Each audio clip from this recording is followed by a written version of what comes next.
town is entered by Negro units of the 43rd Armored Infantry Battalion. I was a proud man. I was so happy that I was participating in the greatest war in history, but I still couldn't understand this segregation. Oh, beautiful, our heroes proved in liberating strife. Many of us felt we never would get a chance to really fight. Who more than self their country loved, and mercy more than life. I couldn't go in, which I didn't realize at that time was because of the color of my skin. America, America, make God thy gold refine.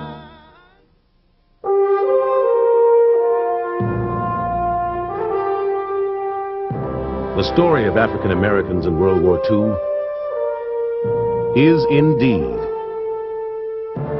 a legacy of patriotism and valor. In 1941, Americans looked at their world and saw war everywhere. Across the Atlantic, Adolf Hitler's German troops occupied nearly every inch of Europe, from France to Russia, to the Baltic Sea and in North Africa. In the Pacific, the Japanese Army and Navy had already captured parts of China, Manchuria, Korea, and a number of nearby islands. Pearl Harbor would soon stun the United States into war. Monday morning, the first thing I did, go down to an Army recruiting station to enlist in the service of my country. I was told there was no quota for black troops. You've got to remember that this country was very discriminatory, segregated, and there was no change. First of all, black sailors, as sailors per se, other than as mess attendants or stewards, weren't permitted into the Navy. Well, given the fact that I was in the segregated Army, that made no difference. I joined the Army to fight for the country, for my country, because I was born and raised and nurtured by this country. And I saw no reason to slack off because of being segregated or being in a racist society. African Americans' participation in the armed forces was regulated by firmly held beliefs. Blacks should be organized in segregated units. Blacks would not mind segregation. Blacks should be used only in service units. Blacks should not command whites. The motivation was basic. I'm a black man, I was colored then. I felt that if I fought for my country, shed my blood if necessary, when I come back home, I would be treated as equal. I earned it. In a sense, I really believe we fought two wars. One's the war against the Axis, the Germans and Japanese, and the other is a war against segregation. African Americans would fight, bleed, and die in World War II to free people around the world. Their performance on the battlefield would change the American armed forces forever, and their bravery would pave the way for the modern civil rights movement that would emerge after the war. But one battle would take much longer to win. It would take more than 50 years for America to fully recognize the heroism of its black war fighters.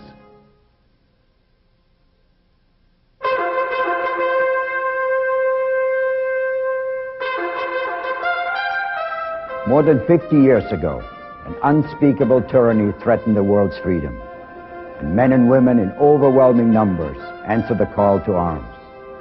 Millions of these were Americans, and many of these Americans were black. In the Second World War, more than 1 million African-American men and women served on land, at sea, and in the air.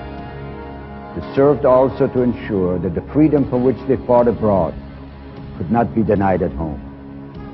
The program you're about to see is a chronicle of their service. In no way can it measure up to the determination and patriotism of these extraordinary men and women. for the struggle stands as a model of courage and character. As you watch the scenes unfold, you will get a glimpse of a magnificent, heart-rending effort for freedom and justice. Today, the triumphs of these African-American men and women in war and at home are a lasting legacy for every soldier, sailor, airman, marine, coast guardsman, and merchant marine who served in World War II.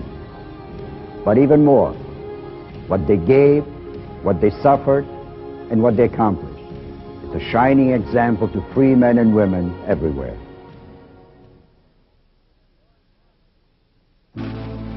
It is very important to note that black Americans have always fought for this country. In the American Revolution, 5,000 fight for freedom.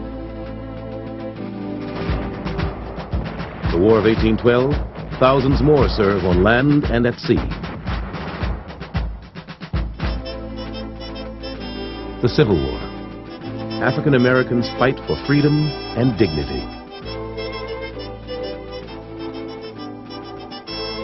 The 9th and 10th Cavalry Regiments open up America's western frontier as the Buffalo Soldiers. The 24th and 25th Infantry helped Teddy Roosevelt's Rough Riders at a crucial moment in the battle for San Juan Hill. 400,000 African Americans served in World War I. 2 all-black combat divisions were activated, the 92nd and the 93rd Infantry. But it is under the command of the French Army that black American infantry would prove their mettle on the battlefield.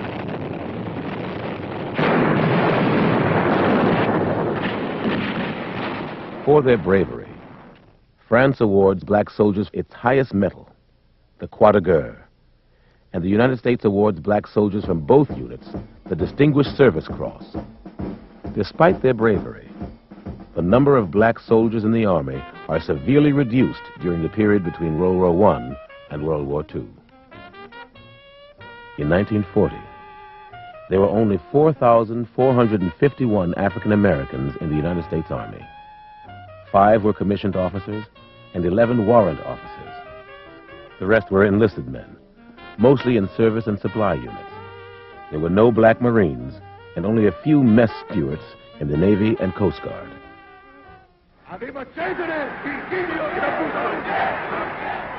By the mid-1930s, the world veers towards war again.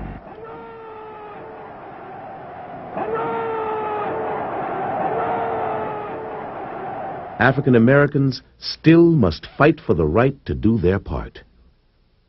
At West Point, the Army's military academy, the color barrier remains difficult to crack.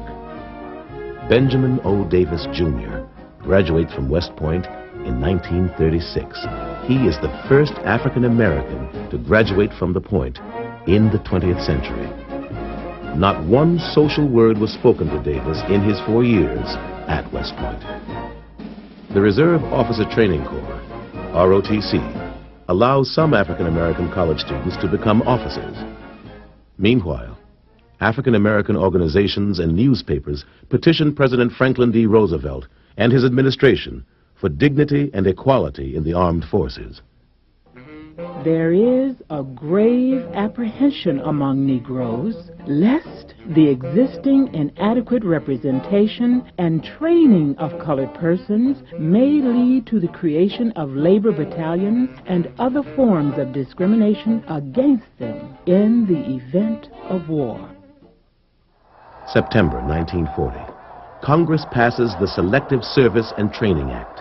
The first number is serial number 158. It promises that black Americans will be represented in the armed forces in proportion to the general population.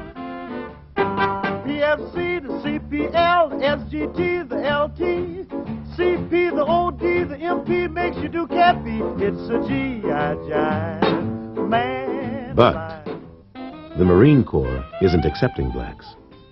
The Army Air Corps isn't accepting blacks.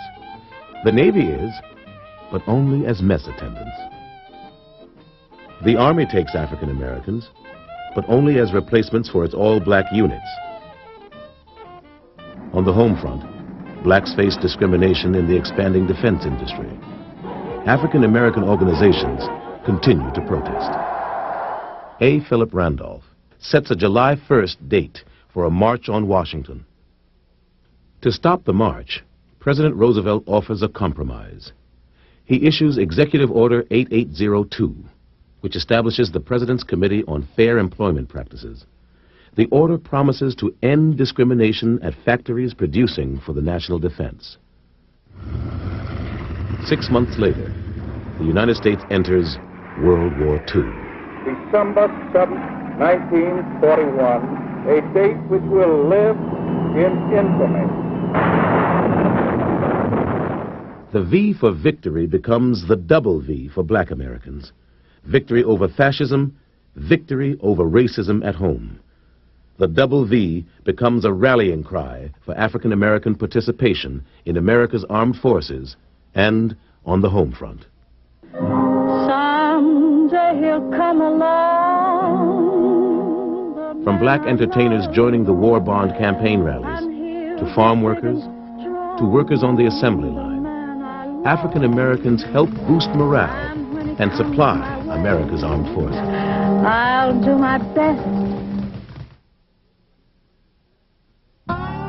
We did what we did because we were there and we had to do it.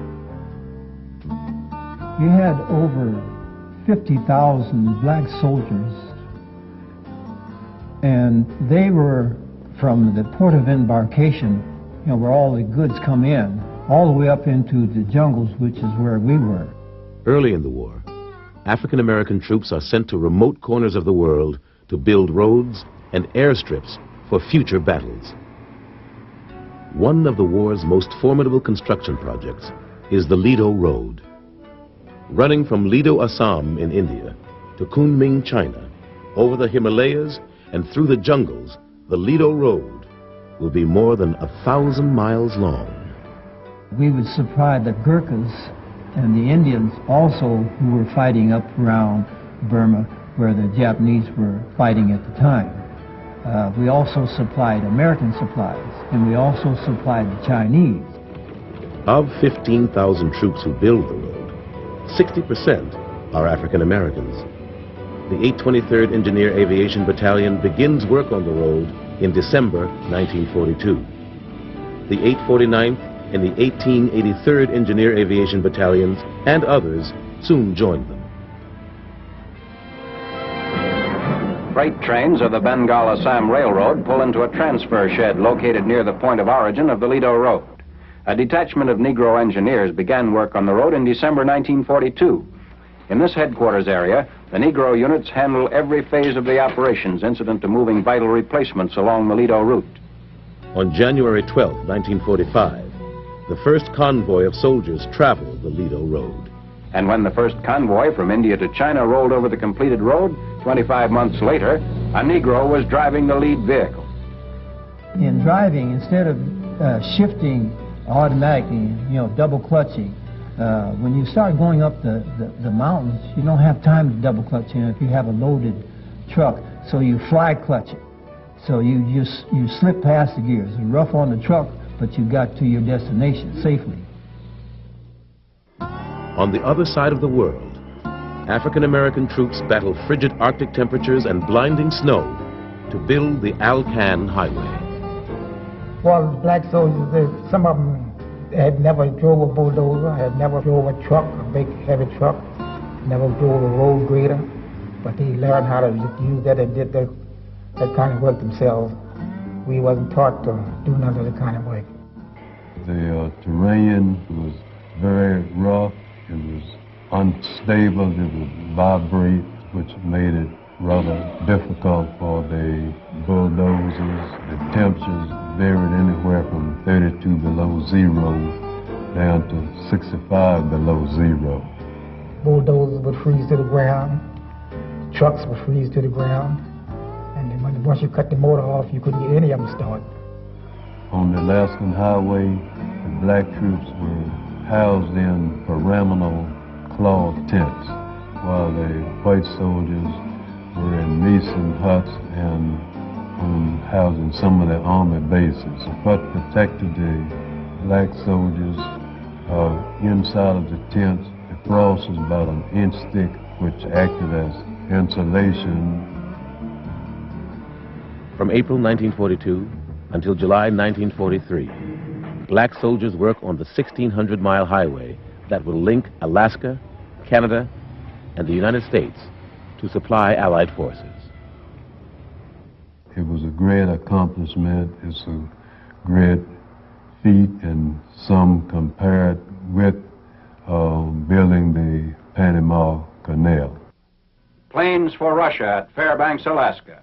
The first Russia-bound planes Through a Lend-Lease program, the United States got 8,000 planes to Russia by way of the Alaskan Highway.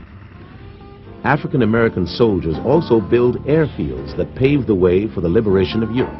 Hard work, sweat, and tears. And the thing was this: you don't go home until you finish this line. If you get it finished, then you go home.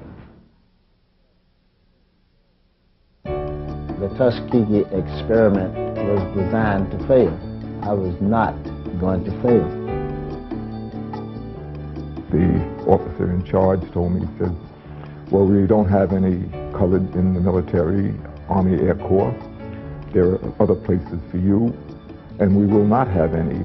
The basis for their refusal was a staff report which had determined, I use that word euphemistically, that colored troops did not have the capability, the intelligence, the courage, or even the coordination to fly fighter aircraft.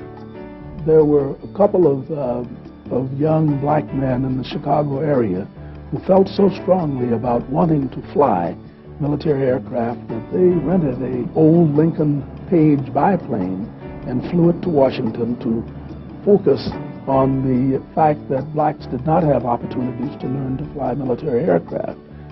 They were met by then Senator Harry Truman. His statement, if you guys have the guts enough to fly that thing all the way from Chicago to Washington, then I have guts enough to see that you get what you're asking for.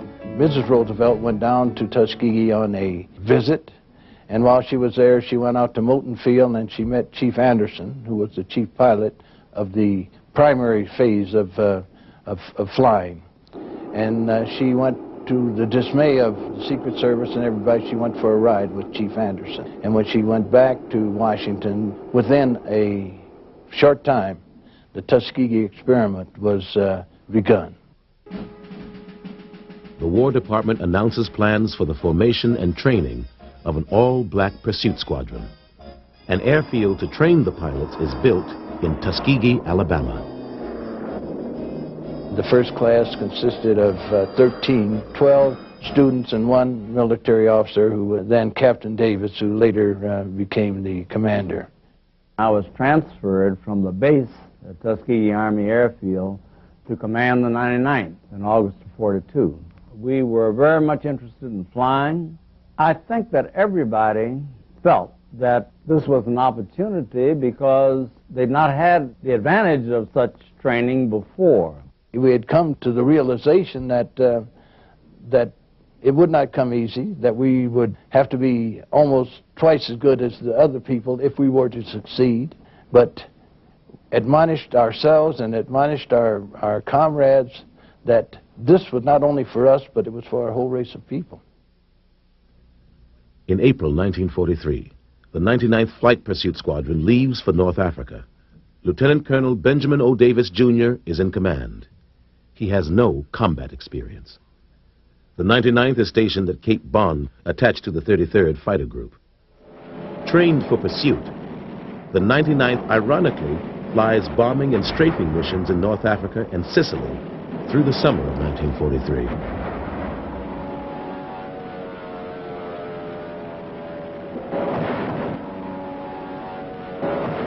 And they had great problems in 1943 because the commander of the 33rd Group was an avowed segregationist, and he did everything he could to keep the unit segregated. They were on a different part of the airfield. They weren't invited to join the officers' club on his part of the airfield. They were kept segregated in every way, shape, or form. Probably the worst thing that the commander did to them is that in their first combat missions, he didn't allow a veteran pilot to lead them into combat. In September 1943, the lack of significant fighter engagements endangers the 99th's continued existence. Davis is ordered back to the States to defend the 99th's record. General Davis, then Lieutenant Colonel Davis, had to fight very hard to keep the unit flying. The Air Force recommendation, the Army Air Corps recommendation, was to abandon the 99th and to stop the training of the 332nd, which is in training at Selfridge Army Airfield at that time. Lieutenant Colonel Davis's defense keeps the Tuskegee Airmen flying. With huge losses mounting for the 15th Air Force, the 332nd Fighter Group moves to Ramatelli, Italy in April 1944 to begin bomber escort duty. Davis snapped at the opportunity. He had been flying a very obsolete airplane, the P-39 Airacobra. He was given initially the P-47 for about a month, and then the P-51. Just about every day we were flying top cover for bombers, protecting the bombers from enemy fighters. Now the bombers, they have to fly straight and level at a certain speed so that the bombardier can make sure that the bombs fall where they're supposed to. We flew around all the smoke to pick them up at the other end. And it's a sad commentary when you see those guys coming in there flying like bugs and you can see them explode. On mission after mission, bomber crews look to the 332nd's Red Tail fighter escort for protection. You would stay with the bombers because that was your primary job, because when the fighters went running off chasing other fighters, chasing German fighters, then new German fighters would come in and there the bombers would be all by themselves. The 332nd never lost a bomber to an enemy fighter in 200 missions stretching from May of 44 to April of 45. That is a unique record. No white unit, and all the rest of them were white, that stayed in the hunt as long as they did, could make that claim. One of the Army's best kept secrets was that there was a black fighter group. We had no idea that the Red Tails, who had given us the finest escort and whose escort we preferred, were black pilots. Not an idea in the world. The Tuskegee Airmen were a bunch of very courageous, able, intelligent, aggressive young African Americans who were not going to be stopped by anything, and we were some damn good pilots. There was just a feeling of patriotism and a feeling that everyone wanted to help out in the war effort. African American women also answered the call to service. From Europe to North Africa to New Guinea and here at home, they serve and work to win the war. In April 1941, the Army Nurse Corps has 48 African American nurses. By 1944, there will be 220 black Army nurses. African American females in the Women's Army Corps, or WACS, also have an uphill battle to serve their country. Charity Adams commanded the 688 Central Postal Directory Battalion. The white WACs had been serving overseas for almost 2 years by this time, but for some reason the usual black troops may make trouble, or blacks can't do what others are doing and whatnot. Overseas commanders did not want black women to come over. I guess if there is anything that I remember about the Second World War, it was the fact that I was a member of the 6888 Central Postal Directory. It was the first and the only battalion of black women to serve overseas during the Second World War. And I'm very, very proud of that. Stationed in Birmingham, England, and later Rouen, France, the 6888 processes mail, forwarding eagerly awaited packages and letters to Americans throughout Europe. Their job was redirecting mail that had had one attempted delivery based on the last address the people back home had. But of course in war times you move pretty fast. Our job was not exciting, but it was necessary, because it was necessary for the morale of the troops. Mail meant morale. By the war's end, The Navy had commissioned 6 black female officers and had enlisted 70 waves. The Coast Guard by this time had accepted a few black women in its reserve program, the SPARS. For civilian African-American women, World War II brings new challenges and opportunities. 600,000 out of 1 million African Americans who enter paid employment during the war are women. Picatinny Arsenal at Dover, New Jersey needed more workers to make more ammunition for our fighting forces. The appeal was to Harlem. A former factory worker sums it up best when she declares, Lincoln may have freed the slaves, but Hitler was the one that got us out of the white folks' kitchen. This young white sailor said, "You black SOB. I'd heard they had commissioned you guys, but I never thought I'd see one."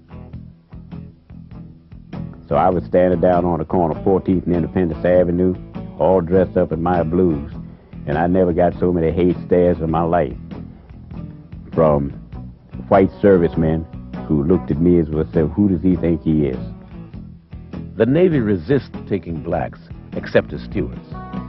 The Marine Corps remains all white. In 1942, the need for manpower cracks the Navy's and Marine Corps' color line. The Secretary of the Navy said that black folks couldn't handle the modern arms of warfare that they had in the Marine Corps, and that was a challenge to me, and that's why I went in. In June 1942, the U.S. Marine Corps enlists blacks. From across the country, African-American recruits arrive at Munford Point for boot camp. For many of them, Mumford Point, like other southern bases, is a rude awakening. How in the world did I ever get into something like this? Our receptionist said, "You will say yes, sir, no, sir, and you will not move until you are told to do so. Do you understand, boy?" I'd heard what happened to black people or colored people, as we're called it, south of the Mason-Dixie line, but I had no personal real experience, and my parents, who were Southerners, basically never talked about it. Colonel Samuel A. Woods, Munford Point's commanding officer, is sympathetic to the challenges faced by his recruits. Colonel Wood, who, as you know, was a graduate of the Citadel, was, in my opinion, the fairest white man I've ever met or seen. Almost weekly, he would have us write a letter to Washington in which he was complaining about the way we were treated as human beings in North Carolina. We did all the things that all Marines do: close order drill, find a rifle range, hand-to-hand combat, using maps, survival training, anything that any other Marine got. In the Navy, the number of black enlistees approaches 100,000, and the Navy establishes its first training program for black naval officers. I didn't know why I was going to be sent there, and didn't actually find out why, because we had sealed orders, until we got there and met 15 other young black men to discover that we were the guinea pigs to either prove or disprove the myth that blacks were not capable of serving as officers in the United States Navy. They later became known as the Golden 13. The Navy trains the black cadets within a segregated area at Great Lakes Training Station in Illinois. We tried to study together, work together. Well, certainly we're trying to be better than the next guy, and I think everybody was very competitive. It was very cooperative and yet competitive. By doing that, I think we raised our own level of accomplishment. Black sailors who were in training came there with a purpose, and that purpose was to make sure that people knew that they could sail, that they were qualified to be sailors. The majority of them, I would say 95% of those guys, would have been able to have sailed any place.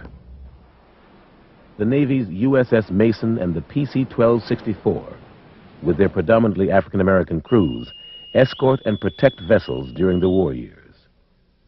Pioneering African-American officers and enlisted men also serve in the Coast Guard and Merchant Marine, while protecting our shores and delivering men and material of war to battlefields around the world.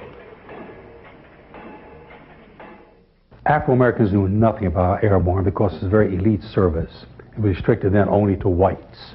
But here we're now going to be the only all-black parachute unit in world history, black from top to bottom. The 555th Parachute Company, the Triple Nickels, an all-black unit is activated at Fort Benning, Georgia. These paratroopers achieve a remarkable record. Not a single refusal to jump. With unit morale high, the Triple Nickels expect to see combat. You remember that the Battle of the Bulge had done great damage to our force in Europe, and they were looking for a specialized unit to join 82nd Airborne Division in some form. We spent 4 weeks in individualized training, jumping every single week, both day and night operations. Instead, they are stationed in Pendleton, Oregon to join Operation Firefly, a mission to protect the West Coast from Japanese balloon-borne biological weapons and incendiary devices designed to start forest fires. Kept from combat during World War II, the Triple Nickels nevertheless proved their ability to perform the task. Their success lays the groundwork for later integration of African Americans into the highly skilled 82nd Airborne Infantry Division.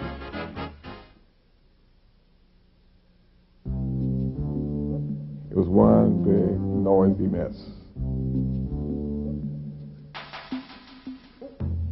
Spring 1944. Allied forces gather in England for the largest amphibious invasion in history. African American troops are part of the operation that will liberate Europe. Quartermaster units rush troops to the docks and load precious supplies. Their support is critical to the pending invasion.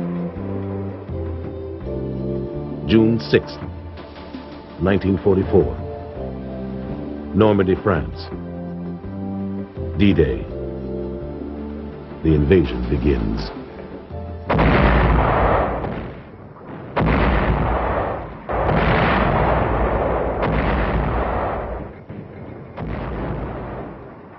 My job was to clean the mines so that the infantry coming aboard wouldn't get caught into, wouldn't find themselves in the middle of anti-personnel mines.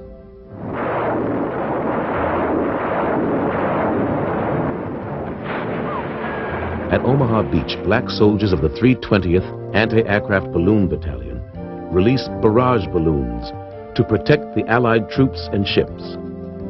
African American medics tend to the men wounded in the bloody battle. The number of casualties on Omaha Beach was phenomenal.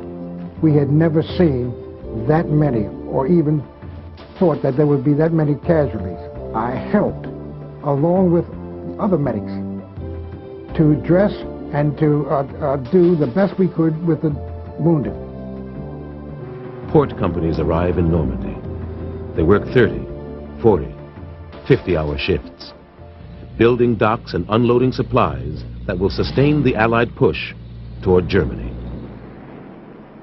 General George Patton's Third Army breaks out from the Normandy beachhead.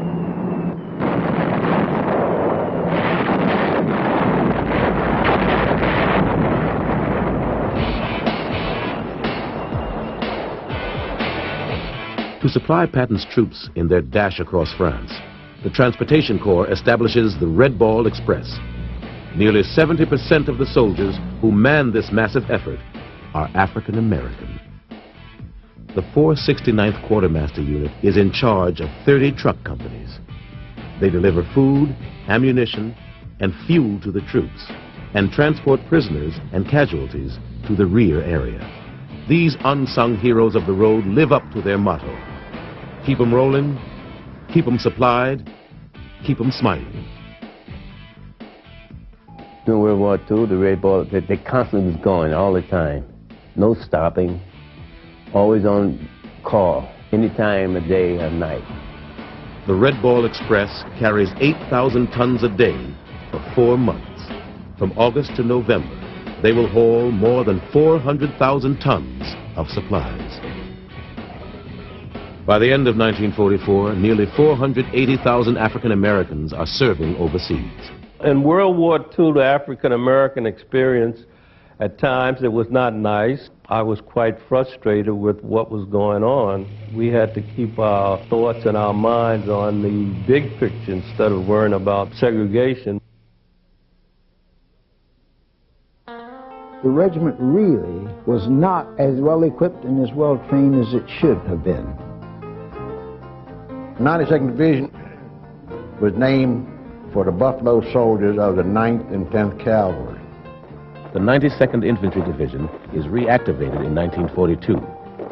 Only 20 years after they had carried their battle flag into World War I, the proud 92nd would fight racism, in training and on the battlefield. We were victims of being sent to locations where Negroes couldn't do any harm to cities they were stationed near. Segregationist army policies and white citizen protests make it difficult to find places to station all-black units.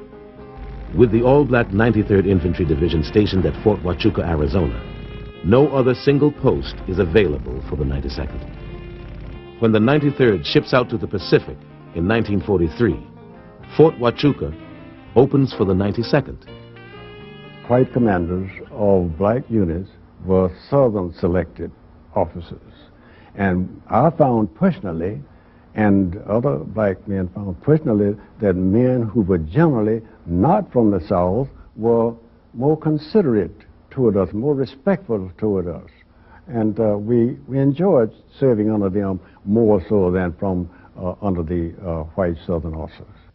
Well, the general feeling of the white leadership in the units that I was in, I'm speaking of my own self personally, that they didn't think very much of us. They didn't think we had the intelligence to even pull the trigger and shoot straight.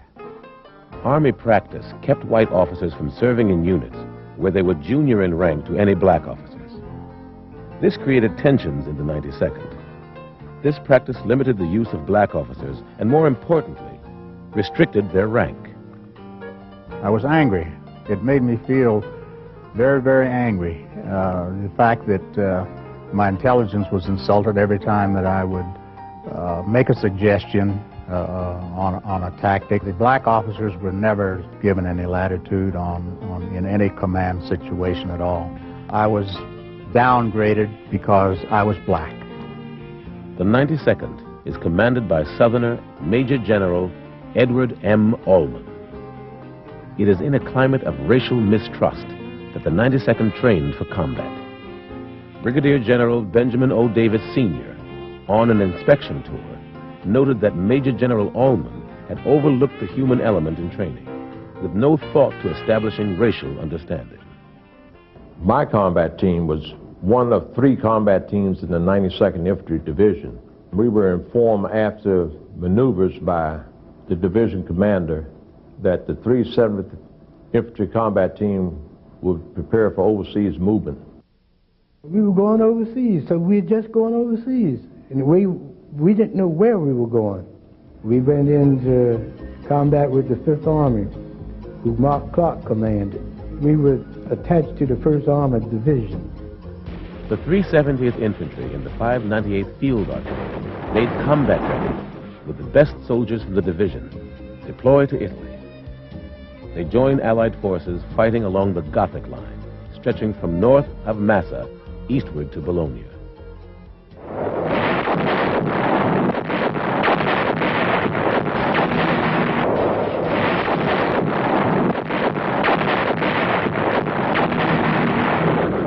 The 92nd's 370th Combat Team fights aggressively and maintains contact with Axis forces.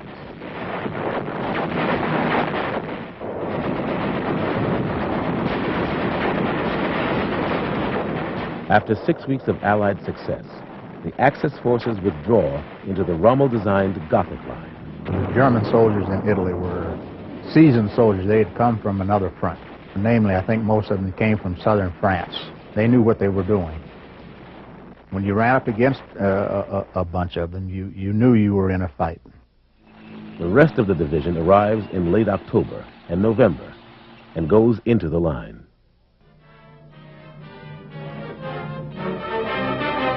.4 inches of rain in 24 hours, ending 9th December. flood a regimental bivouac area of the 92nd Division at a point 17 airline miles south of Bologna.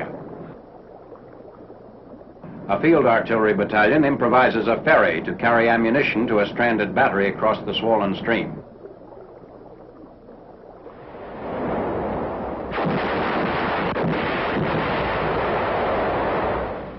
The casualties experienced by the 92nd have a devastating effect on unit combat effectiveness.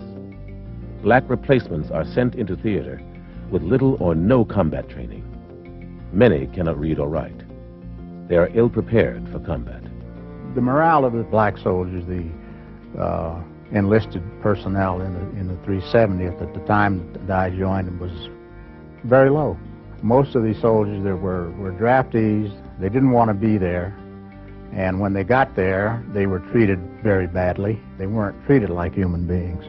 Despite the handicaps, many units of the 92nd distinguished themselves in battle. Operating in the Serchio Valley, the 365th and the 366th Infantry, supported by the 597th Field Artillery, are particularly effective, seizing ground from German and Italian units and beating back numerous counterattacks. From fall 1944 to spring 1945, the 92nd helps to hold the Gothic line, but the entire Fifth Army remains stalled. Elsewhere on the Italian front, continued heavy rains, floods, and high winds make Allied offensive operations virtually impossible. Reports from the front say it's impossible to exaggerate the harshness of this year's Italian winter.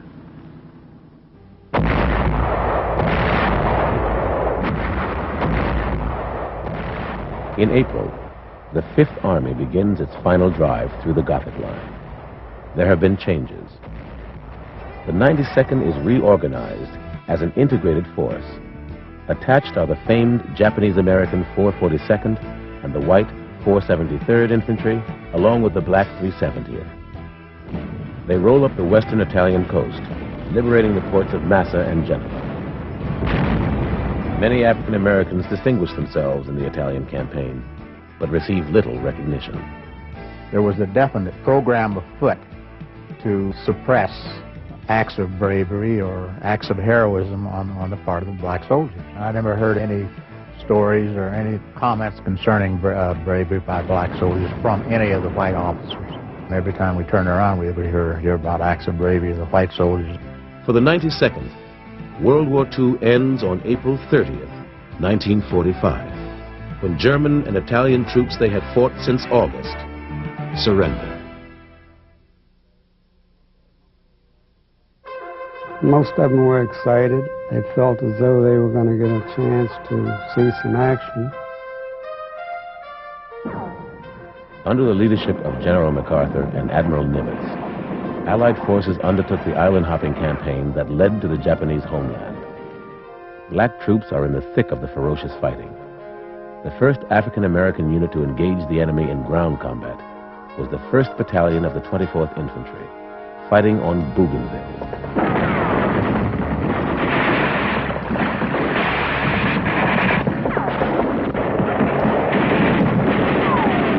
Black Marine depot companies are employed to serve alongside white Marine assault units in what was to become some of the most desperate and heroic fighting of the war. A depot company was more or less like a utility company. So a utility company could be used in any capacity, even in frontline combat, because when the Marines went on Tarawa, something like 1,000 people got killed in 3 days' fight.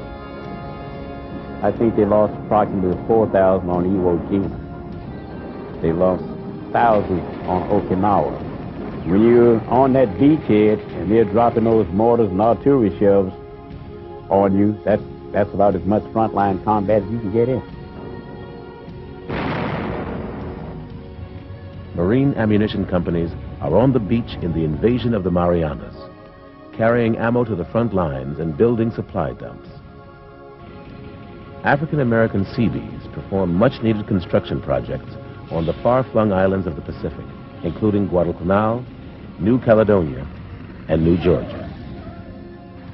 The invasion of Iwo Jima depends on the ducks, the amphibious vehicles manned by African-American Army operators. They bring 105mm howitzers ashore. I came off there with my amphibious duck loaded with a 105 Hauser and 7 Marines. On the radio, but don't come in on red beach, it was too hot, come in on green. The water was real rough because, you know, you gotta have training to know how to drive that duck on when the water is rough and your ramp is coming up and down. Well, I tell you, I was scared going in, I was scared coming back. All that far over top and you don't know what's gonna hit you. On shore, Black Marines face a nightmare of enemy fire with the invasion force. I hit Iwo Jima with the 34th Marine Depot Company about D+3. This was the night of D+3. And they put me and a few other Black Marines up to hold that line. Well, it was kind of scary. Of course, I wasn't afraid because perhaps I didn't have sense enough to be afraid. I always felt that anything horrible happening would happen to somebody else, not me.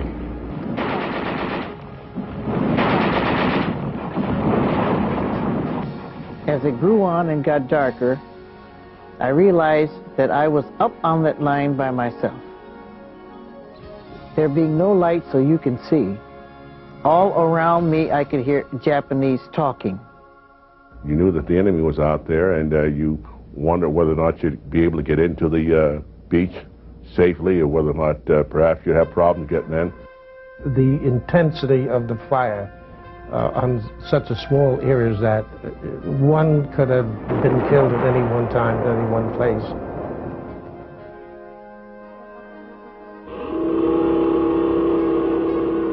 Black sailors will also set a standard for valor in the Pacific.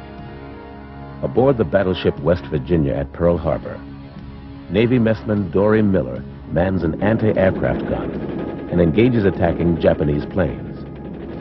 Miller will go down with his ship, the Liscum Bay, later in the war. Another messman, Alonzo Swan, shoots down kamikaze planes diving toward his ship, the USS Intrepid. In all, 4 black sailors are awarded the Navy's second highest honor, the Navy Cross. Swan will wait 50 years to receive his medal. The legacy of Swan and Miller is continued during the invasion of Okinawa, as black naval gunners helped destroy the horde of attacking kamikaze planes intent on destroying the fleet. The Japanese sent suicide planes to land on Okinawa. We saw Japanese planes trying to dive into the ship. The Navy gunners blew them up in midair. The most pride, I think, is having put your life on your line for your country. The feeling then was that you would have lost your life for a good reason, a good purpose. I am proud to have been a Marine, and you'll find most black Marines think the same way that I do. If this country ever went to war, I wanted to be a definite part of that war. Word came out that they wanted volunteers, colored troops they call us in, to volunteer to fight in white units as an integrated unit. I was told it would be integrated. We got ridiculed quite a bit by a lot of combat troops that came over. We went overseas earlier in the war to help build the airports and so forth for the 8th and 9th Air Forces. And after they got there, we were constantly ridiculed as, you know, as they ridiculed blacks at that time. I liked the action. That outfit didn't have enough action for me. I was in the Army and I wanted to see some action. By December 1944, the Army faces a dangerous shortage. Few white combat replacement troops are left in the European theater.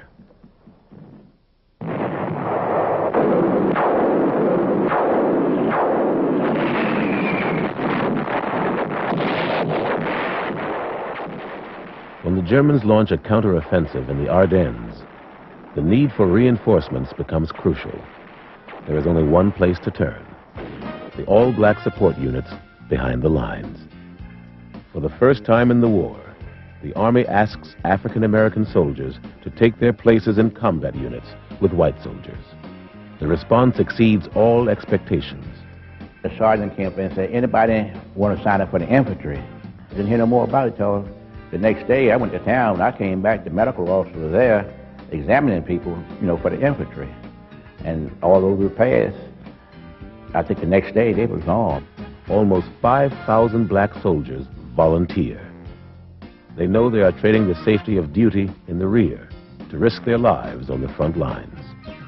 When we volunteered to go into combat, we automatically had to give up any rank that we had. We had to go in as privates. Oh, I was generous. I give them my stripes. I went from buck sergeant to buck private for a chance to get shot at. I was just boiling for a fight. I'll be frank with you. I was boiling and stewing for a fight anyhow. It didn't make any difference to me who I fought. To limit the effects of personnel losses in service units, only 2,500 black soldiers are taken. In January, they begin infantry training. They sent troops who had been wounded and couldn't go back to their unit, infantry-type sergeants, to train us. We received the best training anyone could receive to prepare to go into combat. 6 weeks later, 53 platoons of black infantrymen, led by white lieutenants and platoon sergeants, joined white infantry and armored units at the front. They told us we were integrated. It turned out we were not totally integrated. We became an extra platoon. We got up there, the white soldiers were glad to see us from the beginning. I think they were glad to see anybody come up there because they was catching hell. We got right in there in the thick of things, and they taught us a whole lot right quick. Our first initial firefight was interesting. The colonel came up, and we had to take this little town. And the colonel said, well, we might as well try them. All of a sudden, everything break loose, so everybody started scattering out. So we ran to this building, and the Germans, they was tearing us up. And Lieutenant whined and said, call back for some smoke so we can withdraw. And so I told the Lieutenant, Lieutenant, I said, we done came this far, what are we going to go back now for? And we took the town. After that, they was trying us constantly because they knew we could do the job. I was pretty scared. I really tried to hold myself macho together, but I was really sorry that I volunteered. I really didn't feel good about it at all, volunteering for this hideous duty. If you've never really been under artillery fire in air bombardment, you don't understand it. We were under heavy artillery fire, and I was so frightened that I grabbed my steel helmet and pulled it down to my feet. Now, this sounds stupid. I know you can't do that, but that is what fear will do to you. The Army calls the platoons an experiment in integration. The relationship between the black and the white soldiers was very good. It was excellent. They are more like family. Anytime anybody knows you're in combat, you're a family man. When the war in Europe is over, the theater commander tells the black infantrymen that integration is over. Some return home. Others go back to segregated units. All of a sudden, one morning, they came up with a truck and picked us up with black soldiers up and carried us on back down into France and assigned us to a black outfit. And I felt rather badly. And I said, you mean to tell me this is what's happening to us after the war is over? They're getting rid of us? The experiment shatters the belief that integrating combat units will cause social dissension. We proved to the world that we could fight. It has already been proven by the 9th and 10th Cavalry. We proved as an American we could fight. In fact, we overdid the job because in World War II, the black newspapers were saying, let our boys fight. In Vietnam, they said, let our boys stop fighting because they recognized the fact that combat kills people. And we were ready for combat, and we were warriors, true sense of the word. Anytime they had a tough position to be cracked, they would send for the 761st. We continued and completed 183 days straight of combat duty, and the only reason why we didn't do more is because the Germans quit. The 761st Tank Battalion is activated on April 1st, 1942. I went to Camp Claiborne, Louisiana. And I'm not bragging about that place because it is about the worst that they had in the United States. But that was where the 761st was located. You learned every job. There was to learn to be a driver, a bow gunner, a loader, and a gunner, and a tank commander. They were going to make that unit look good. No matter what happened, they were going to show people that blacks could fight tanks and fight against the Germans as well as the whites could. And in the long run, they did a beautiful job of that. October 10th, 1944. The 761st lands at Omaha Beach. They are the Army's first African-American tank battalion committed to combat. They have been sent to help fight the Germans' elite tank corps. The General Patton had made a statement that they didn't have to worry about Negroes fooling with tanks because it was too technical piece of equipment. And yet, when he requested from the Department of Army to send him the best remaining separate tank battalion left in the United States, who should show up but the 761st? And we went to a little plant not too far from Nancy, and that's where we all assembled. And then we got visited by General Patton. And he told us that, you know who he was, and he says, I have nothing but the best, and I sent for you. And he says, don't let me down, and don't let your people down.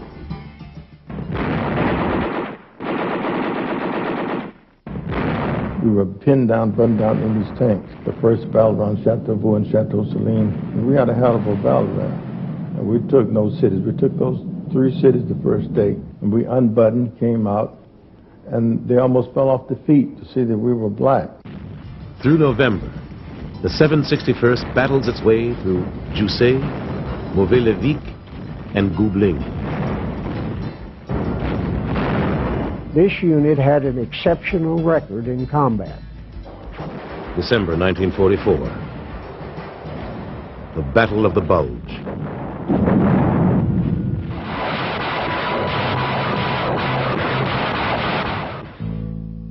At Bastogne, surrounded by Germans, the 101st Airborne fights for survival. To relieve the 101st, Patton rushes elements of his 3rd Army north. Serving in support, the 761st blasts its way from the Sarre River on December 24th, north to Neufchâteau, Belgium, where they arrive on the 30th. We were truly nervous in Bastogne because behind every tree there was a dead soldier. Enemy or yours? There were groups of American GIs massacred by the Kampfgruppe Piper. 11 black soldiers from the 333rd Field Artillery Battalion.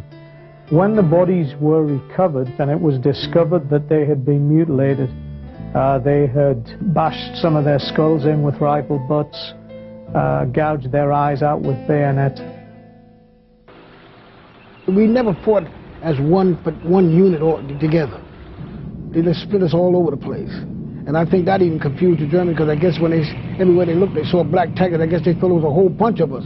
But only was about 700 of us, see? But they didn't know that. We had the speed and the 360-degree traversing of the turrets, which the German tanks, they had to turn the whole tank to operate or fire on you. We could be traveling across 30, 35 miles an hour, and that turret was revolving 360 degrees where you just keep firing as you go. And that's just how we were able to either outflank them or get into a hull defilade position and knock them out.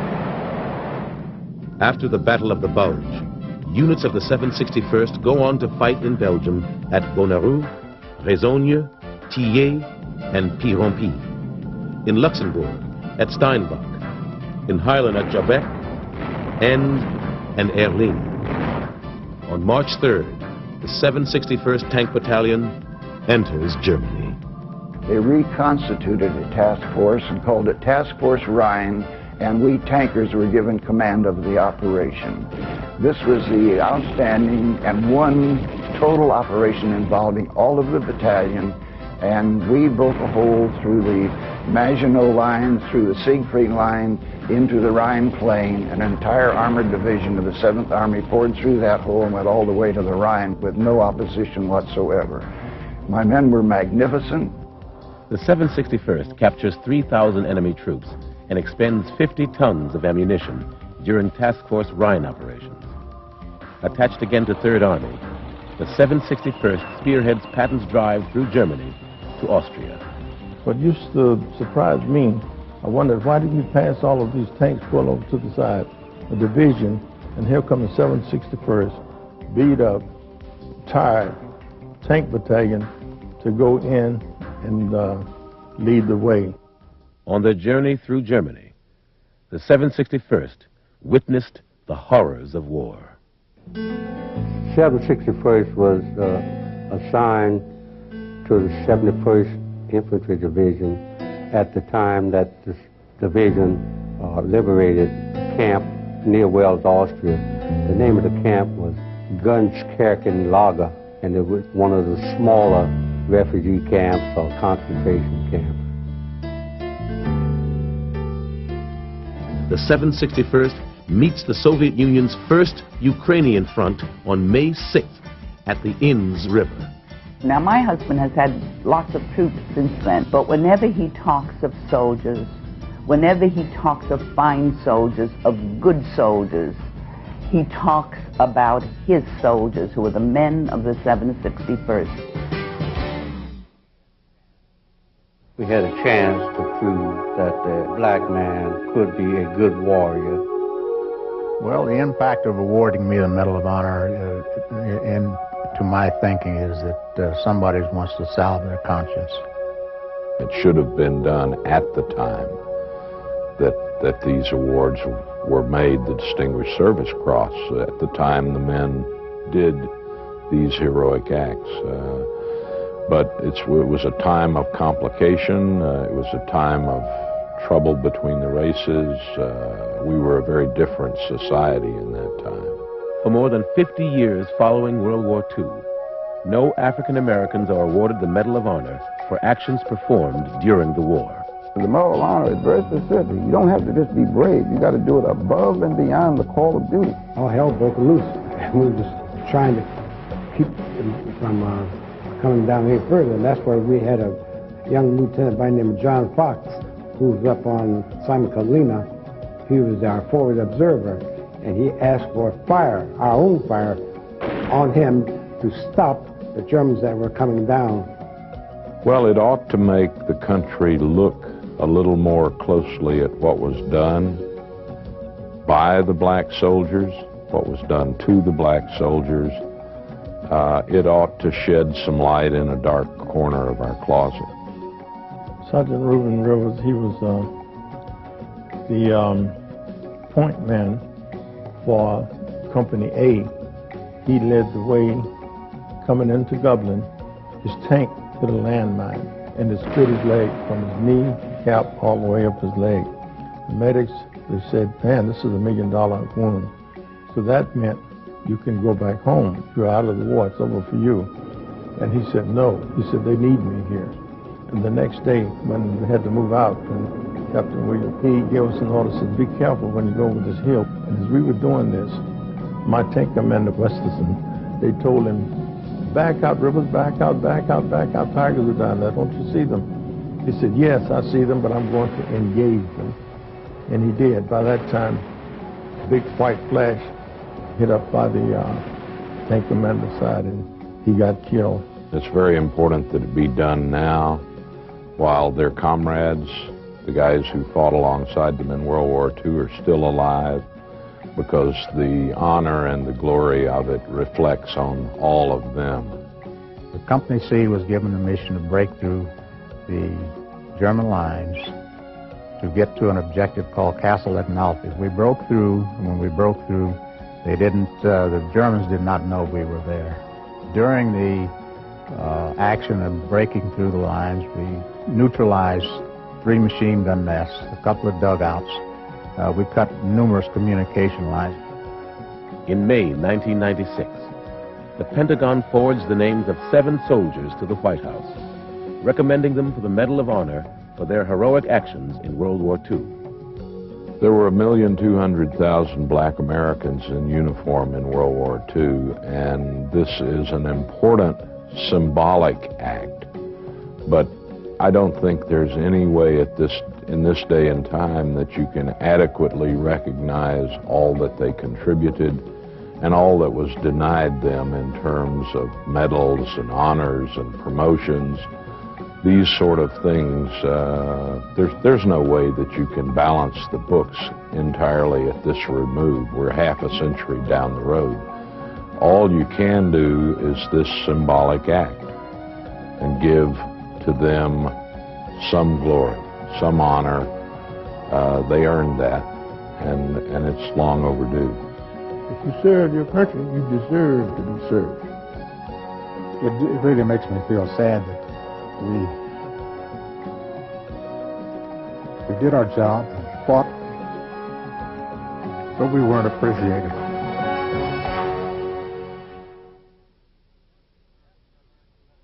The African-American veterans of World War II served a nation that was not yet ready to serve them. With their double V symbol, they fought against both fascism and racism. They were determined to prove to their fellow Americans that they were their equals on the battlefield and were entitled to be their equals at home. We should all be proud of the sacrifices they made on the snow-covered fields of Belgium, in the skies over Europe, and on the bloody beaches of Iwo Jima. They wrote a noble chapter in American military history. Their legacy made my rise in the military possible. I stood on their shoulders. They made America a better place for all of us. They asked for no special recognition. They asked for no tribute. They just wanted to fight for their beloved country, and they did. We owe them our thanks. We must continue to carry on their legacy of commitment and courage.